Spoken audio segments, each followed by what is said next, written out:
السلام علیکم۔ حضرت موسیٰ علیہ السلام نے اللہ پاک سے کیا فرمائش کی یہ بتائیں گے۔ سورہ الاعراف آیت نمبر 142۔ اعوذ باللہ من الشیطان الرجیم، بسم اللہ الرحمن الرحیم۔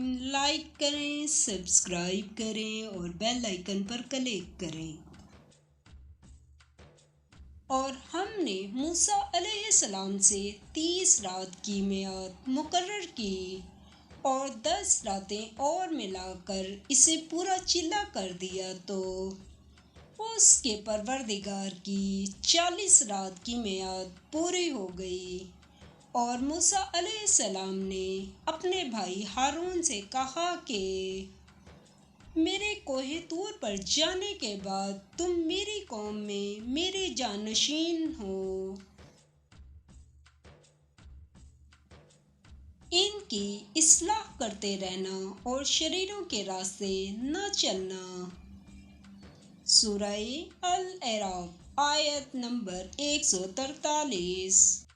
اور جب موسیٰ علیہ السلام ہمارے مقرر کیے ہوئے وقت پر کوہ طور پر پہنچے اور ان کے پروردگار نے ان سے کلام کیا تو کہنے لگے کہ اے پروردگار، مجھے جلوہ دکھا کہ میں تیرا دیدار بھی دیکھوں۔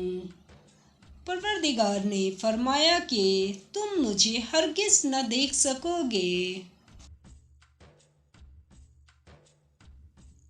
ہاں، پہاڑ کی طرف دیکھتے رہو، اگر یہ اپنی جگہ قائم رہا تو تم مجھ کو دیکھ سکو گے۔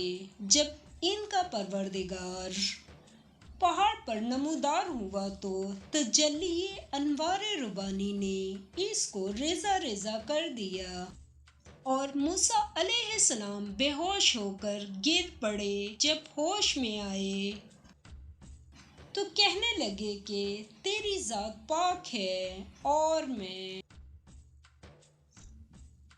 تیرے حضور میں توبہ کرتا ہوں، اور جو ایمان لانے والے ہیں ان میں سب سے اول ہوں۔ اس ٹاپک پہ مزید ویڈیو دیکھنے کے لیے اوپر آئیکن پر پلے لسٹ ہے۔ سورہ الاعراف آیت نمبر 147۔ اور جن لوگوں نے ہماری آیتوں اور آخرت کے آنے کو جھٹلایا، ان کے اعمال ضائع ہو جائیں گے۔ یہ جیسے عمل کرتے ہیں ویسا ہی ان کو بدلہ ملے گا۔